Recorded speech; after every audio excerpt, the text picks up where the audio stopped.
لما كنت مراهقة كنت كتير خايفة أفشل، خايفة الناس ما تحبني، خايفة ما أتعرف على أصحاب، خايفة أضل واقفة مكاني، ما أخذ هذا المستقبل المبهر اللي كنت أشوف في ناس عم تاخده. كلنا بفترة معينة مرينا بهذا الحكي، سواء بفترة المراهقة أو حتى يمكن على كبر. أنا اكتشفت كتير أشياء رح أحكيها بهذا الفيديو على كبر، مش وأنا مراهقة. فسواء أنت بعمر المراهقة أو أكبر، هذا الفيديو 1,000,000% رح تطلعي منه بأشياء انتي ما كنتي عارفاها. فاذا انتي مهتمه بهذا الموضوع لا تنسي تعملي سبسكرايب، لانه كثير بنحكي عن مواضيع زي هيك كثير بتفيد وبتخليكي تفهمي حالك اكثر، تعرفي بمواقف معينه شو لازم تعملي عن جد. موضوع اليوم من اهم المواضيع اللي انا كنت حابه احكي فيها. اليوم كنت هيك صافنه صراحه، ولانه عندي بنت اخت صغيره فقعدت احكي معاها، فقعدت احكي لها اشياء انا كنت كثير نفسي حدا يحكي لي اياها في عمري. فلما حكيت لها هذا الحكي حكيت اوكي، ليه ما نحكي لناس عن جد يستفيدوا منه، ممكن يكونوا يمروا بنفس هاي الفترة وأسوأ. فخلونا نفيد شوي الناس، نحكي لهم مواقف معينة شو لازم يعملوا، الوعي المفروض يكون عندهم بفترة معينة. لأني أنا تمنيت إنه حدا يحكي لي هاي الأمور وأنا بهذا العمر، فأنا ما لقيت حدا يحكي لي إياها، بس رح أحكي لكم إياها أنتم. خلونا نبلش. أول إشي وبحسه إشي كتير مهم بفترة المراهقة، وممكن كتير ناس تختلف معي فيه، بس رح أحكيه بصوت عالي لأني جدا بأيده. أحلامكم إشي وأحلام أهلكم إشي تاني. أهلكم مش المفروض يكونوا مسؤولين عن التخصص اللي انتوا رح تختاروه، الحياة اللي انتوا رح تختاروها، شو الاشي اللي بخليكم مبسوطين، شو الاشي اللي بخليكم تعيسين. بعرف الموضوع كتير ممكن يحيركم، انه هدول اهلي اكيد انا لازم اخذ برأيهم. خدي برأي الكل، مش بس اهلك، برأي كل حدا بهمه امرك، لكن قرارك بيتبع إلك مش لأي حدا تاني. هاد اهم اشي لازم تستوعبيه. اوقات الاهل بيحملونا مسؤولية احلام إلهم ما تحققت، إشي كان نفسهم يصير وما صار، اسم كان نفسهم ينحط باسمهم وما نحط، فبصيروا بدهم يشوفوا حالهم فيكم. هلا اوقات هذا الاشي بيكون عن قصد، اوقات مش عن قصد. يعني الاهل اوقات بالاغلب ما بيكونوا فاهمين انه هذا اللي هم عم بيعملوه، هم عم بيحاولوا يحققوا احلامهم هم من خلال اطفالهم. حتى لو اهلكم مش مدركين هذا الحكي، وسواء عن قصد او غير قصد، ضروري انتوا تفهموا هذا الحكي. مسؤولية اختياراتكم وقراراتكم تتبع إلكم فقط. يعني ابسط مثال موضوع تخصص الجامعة، ايش بدكم تدرسوا، هذا الاشي يتبع إلكم، ما بصير حدا يختاره عنكم. لانه وقت الجد حتى والدتك ووالدك ما رح يتحملوا مساوئ هذا الموضوع، او انه انت تكوني تعيسة فيه بس تختاري. حييجوا اول كلمة يقولوا لك اياها، ما حدا ضربك على ايدك، انت اخترتي هذا الموضوع بايدك. فبما انه انت اللي رح تتحملي اضرار هذا الموضوع، مساوئه وايجابياته، انت اللي المفروض يكون عندك كلمة نهائية فيه. خدي بالرأي، خدي بالنصيحة، لكن انت اللي اختاري. هلا انا عندي تجربة شخصية بهذا الموضوع. انا كنت من انا وصغيرة A student، الطالب اللي دايما مجتهدة، علاماتها كتير عالية، الاولى على صفها، بتزعل اذا جابت 19 من 20 وبصير تعيط. انا كنت هيك.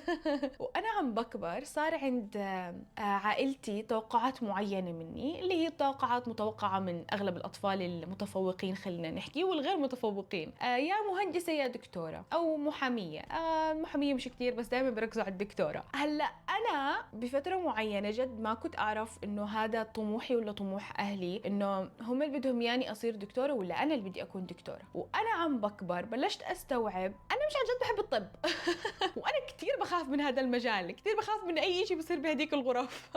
وانا يعني لما اروح على دكتور او اشي كتير بكون خايفة وبتصيبني حالة هستيرية، فانه ما بقدر ادرس هذا الاشي، ما بحب هذا الاشي. وانا تفضيل شخصي بشوف انه ما بقدر افني هذا الوقت الطويل على تخصص معين. هو اشي عظيم رائع، بس مش انا، مش ضروري يكون انا. في ناس تانية بتشوف هذا الاشي عظيم ورائع، انا ما بشوفه هيك. بالنسبة إلي تفضيلي الشخصي. بس كنت ماشي بهاي الرؤية، لاني كنت اشوف انه لازم اخلي اهلي فخورين فيي، لازم احقق هذا الحلم. وصرت بفترة معينة مقتنعة انه انا عن جد بدي هذا الاشي. سنة عن سنة بلشت افهم انه لا، انا مش عن جد بحب هذا الاشي ولا شايفة حالي فيه. هلا واحنا صغار مش ضروري نكون فاهمين شو بدنا، مش كل الناس تكون عارفة شو بدها.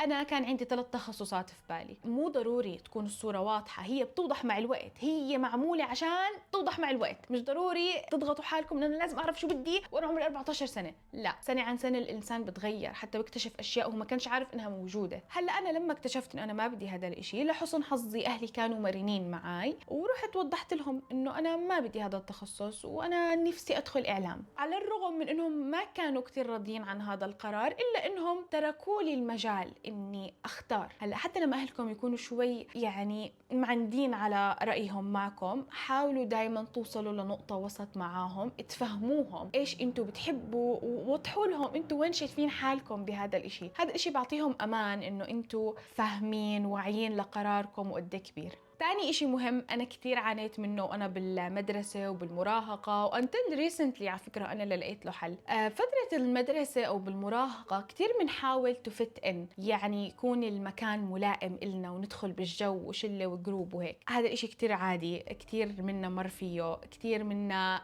لهلأ بمر فيه، إنه بدنا ننتمي لناس، بدنا ننتمي لشخص، بدنا ننتمي لشلة لجروب عشان الناس تشوفنا سوشيال واجتماعيين حياتنا فل الفل. هذا الحكي غلط. أنا كنت أتمنى حدا يحكي لي إياه بوقت أبكر. هذا الحكي كتير غلط. كل ما اهتميتي بأنه تلمي حواليكي ناس وما اهتميتيش بنوعيتهم، كل ما قال الموضوع إلى الانهيار. كيف يعني؟ يعني انت لما بس يكون همك يكون حواليكي ناس، مش راح تهتمي هدول الناس مناح ولا لا، سمعتهم كيف، مين هم، شو مبادئهم. واحنا صغار بنفكر انه it's all fun and games، انه احنا بس عم نلعب ونتسلى وبنقضي وقت. على كبر بنفهم انه لا، كل شخص مر عليكي علمك اشي سواء سلبي ام ايجابي. فالناس مو عبث بحياتك، كتير مهم تعرفي مع مين بتمشي، لانه عاجلا ام اجلا حيأثر عليكي. ممكن تمشي مع ناس سمعتهم سيئة يضروكي، تصير السمعة بدل عليهم عليكي كمان. واوقات هدول الاشخاص ما بيكونوا سيئين وما بيكونوا سمعتهم سيئة، بالعكس بيكونوا هم مناح وانت منيحة، بس انتوا مع بعض مش ضابطين. مش ضروري تحسي انك انت قيمتك قلت لانه ما اتفقتي مع هدول الناس، او انه ما في حواليكي جروب او شلة كبيرة. مش هيك الموضوع عن جد بيمشي. هي الفكرة انك لو طلعتي بشخص او شخصين من هاي المرحلة كتير حرفيا بنكبر وبنعرف انه الاصحاب مش بالعدد، بالنوعية. وانك تلاقي صاحبة عن جد صافية إلك وبتحبك من قلبها اشي كتير صعب. هون بيجي دور كمان رسم الحدود، وانه نفهم الناس بحياتنا دروس مؤقتة. يعني مش كلهم مكتوب لهم انهم يمشوا معاكي لاخر العمر، مش كلهم مكتوب لهم يشوفوكي بكل فتراتك. انا من الناس اللي كنت كتير احب اشوف اشخاص معينة معاي على طول، فكنت كتير اعمل حالي مش شايفة اغلاط، مش شايفة تجاوزات مش لازم انهم يتجاوزوها. كنت دايما اعمل حالي مو شايفة، لاني بدي هاي الصداقة تكمل معاي لولد الولد. لا، مش هيك الحياة بتمشي، مش هيك السيستم بمشي. اوقات هدول الناس داخلين على حياتك بس بهاي الفترة مشان يعلموكي اشي ويطلعوا، مش مكتوب لهم يكملوا معاكي.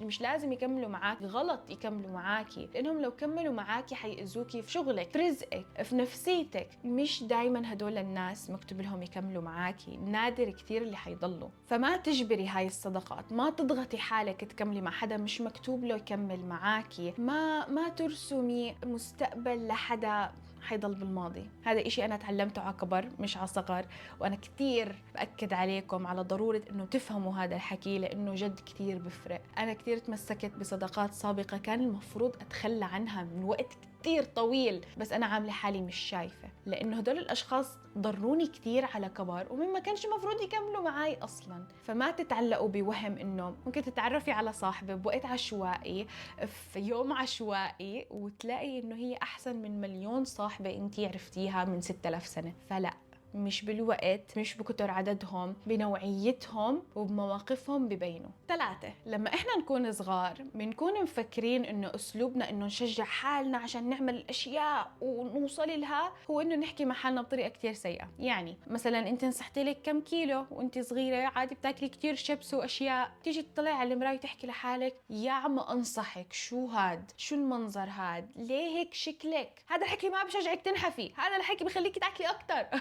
ضروري تفهمي هذا الحكي. زي لما مثلا تفشلي بإشي معين بامتحان، تيجي تحكي لحالك انت فاشلة، انت ما بتفهمي إشي، انت بني آدمة بحياتك ما رح يزبط معاكي إشي بحياتك، ما رح تنجحي، حتعيشي وتموتي فاشلة. هذا الحكي ما بشجع، هذا الحكي بحبط، هذا الحكي بهدم. ضروري نفهم انه هذا الاسلوب بالنقاش اسلوب قمعي، انت بتقمعي حالك قاعدة حرفيا، انت عم تمنعي اي إشي يجيكي، لانه انت هيك بتلعبي بالسلف كونفيدنس تاعك، بثقتك ثقتك بنفسك قاعدة عم تلعبي، لأنه هذا الحكي أنت لما تحكيه بصوت عالي مخك حيضل يحكيه، حتى لما تمك ما يحكيه. لما مخك يحكيه مخك حيلعب عليكي ألعاب بتخوف، ما حيخليكي تعملي ولا إشي بحياتك، لأنه أنت مقتنعة ديب داون إنه أنت حدا فاشل. لما يصير هذا الحكي حتوقعي في دوامة مش حتعرفي تطلعي منها، اللي هو أنا أصلح نظرتي لحالي ولا ثقتي بحالي ولا أركز بحياتي، أركز بشغلي، أركز بدراستي. حتبطلي قادرة تعملي ولا إشي. ليه؟ لأنه ثقتك بنفسك صارت كتير سيئة. عيار ما الثقة انهدمت فيكي بتهدمي معاها كل إشي. فلازم تفهمي إنه التشجيع إشي والترهيب إشي تاني، هدول الاثنين ما بيجتمعوا مع بعض. هلا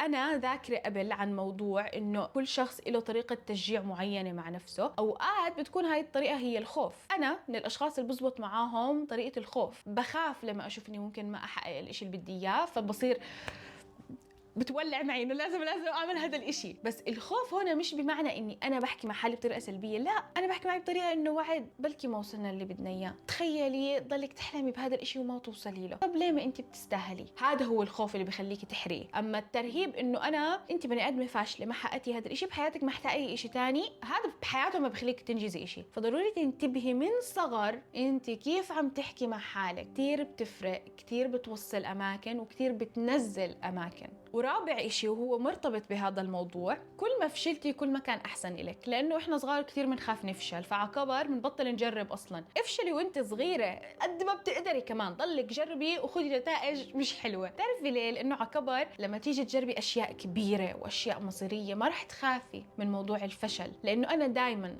كنت وما زلت بحكي هذا الإشي، الخوف من التجربة عجز. انت ما عرفتي نتيجة هذا الحكي، انت ما جربتي، ليه حكمتي عليه بالفشل؟ ليه ما بدك تجربي ايش أسوأ إشي ممكن يصير؟ ما تزبط بترجعي تحاولي وبإشي تاني كثير سهل معاكي وقت، صح ولا لا؟ ما في داعي نخاف نجرب. هلا هذا الشعور بيطلع من وين؟ من احنا وصغار بنكون ما جربنا، ما عشنا، حكينا لا على كل إشي، ما حبينا نجرب، ما حبينا نعرف، ما حبينا نكتشف، فعكبر ما بنجرب نعمل هاي الأشياء. فشو بصير؟ بتربى عنا حاجز العجز، انه انا ما بدي اجرب ولا إشي لاني خايفه افشل. افشلي قد ما بتقدري، قد ما بتقدري افشلي، لانه على كبر رح تشكري حالك. 5 وهو إشي انا كتير بتمنى حدا حكى لي وانا صغيره، اوثقي بحدثك. الحدث والصوت اللي بيجي براسك انحط لسبب، سواء بابسط المواقف او باكبرها. ببلش الموضوع من انه لما تكوني بامتحان ويجيكي سؤال تحسي انه الاجابه الصح هي هاي، فتحطي دائره عليها، بعدين ترجعي تغيريها اخر دقيقه وتكتشفي انها كانت صح. اوثقي دايما بحدثك، بهاي المواقف البسيطه الصغيره والمواقف الكبيره. الصوت هذا ما انخلق فينا من غير سبب. احنا بالذات البنات شوي كسرات بهذا الموضوع، كثير قادرين نعرف اشياء بس لانه حدثنا حكى لنا اياها، احنا شفنا هذا الاشي حيصير، لانه الصوت اللي جوانا حكى لنا هذا الحكي رح يصير. دايما سواء بابسط المواقف او باكبرها اوثقوا بحدثكم. انا من لما بلشت اسمع هذا الصوت وصلت اماكن كثير بعيده بحياتي، والله العظيم. من لما بلشت اسمع هذا الصوت شو بحكي لي واعمله، تفجير، الاقي انه الموضوع طلع زي ما انا مفكره واكثر، زبطت معي. هذا الحدث ما انخلق بدون سبب. فدايما اسمعوه، دايما خذوا بعين الاعتبار الصوت هذا شو بحكي لكم. مثلا لما تكونوا قاعدين مع بنت، القعده بتجنن، بس رميتوا هيك مسحه وحسيتوا انه هي استجابت لها او اعطت تعليق معين خلاكم تصفنوا انه ليه هيك حكت، حاسه في إشي غلط. شايفين شعور حاسه في إشي غلط؟ هذا عمره ما انخلق بدون سبب، هذا بالذات انخلق لانه في سبب. لا تتجاهلوا، جد بحكي ما تتجاهلوا، اسمعوا كتير منيح. ربنا عم بعطيكم اشارات، ربنا عم بيحاول يفهمكم، ربنا خلق هذا الصوت لسبب، مستحيل ينخلق إشي من غير سبب. انا من الناس اللي دائما لما كنت احكي حاسه في إشي غلط بفلانه، تطلع فلانه كلها غلط بغلط. ليه؟ لانه انا كنت اصدق هذا الصوت، فاكون حذره معها. ما تقدر مثلا فلانه انا انزعجت منها في موقف معين او حسيت في إشي غلط تاذيني. ليه؟ لاني انا حذره معها، انا سمعت الصوت اللي براسي اللي حكالي وعد في إشي غلط هون، خلينا شوي ندعس بريك ونشوف شو عم بصير. ارجعي لورا وافهمي الصوره. هذا الحكي اللي انا حكيته، ال5 نقاط اللي انا قلت لكم اياها، عن جد رح تفرق معاكم بعمر صغير، بتساعدكم تفهموا حالكم اكثر، تعرفوا انه ما فيش داعي بعمر كثير صغير تكونوا فاهمين الصوره كامله والصوره توضح وانتم شو بدكم واحلامكم وين. هذا الحكي انا تمنيت ينحكى لي، بعمر أصغر اكتشفته على كبر، فكتير حابة أفيدكم فيه. يعني لما حسيت، لما كنت بحكي مع بنت أختي بهاي المواضيع، قلت إنه you know what، ليه ما أحكي فيها بصوت عالي أكتر؟ لأنه في كتير ناس يا رح يحكوا هذا الحكي لأولادهم، يا رح يكتشفوه هلأ زي ما أنا كتير اكتشفت أشياء على كبر، أو في عندي أعمار صغيرة كتير حتستفيد من هذا الحكي. هاد كان فيديو لليوم، بتمنى إنكم تكونوا استفدتوا، بسطتوا فيه ولو شوي. بعرف إني غايبة عنكم شوي، بس بتعرفوا الظروف اللي عم بتصير وهيك. إن شاء الله يا رب الكل يكون بخير وبأمان. أنا كتير بحبكم وبشوفكم وين وكيف بالفيديو الجاي. I love you. باي باي.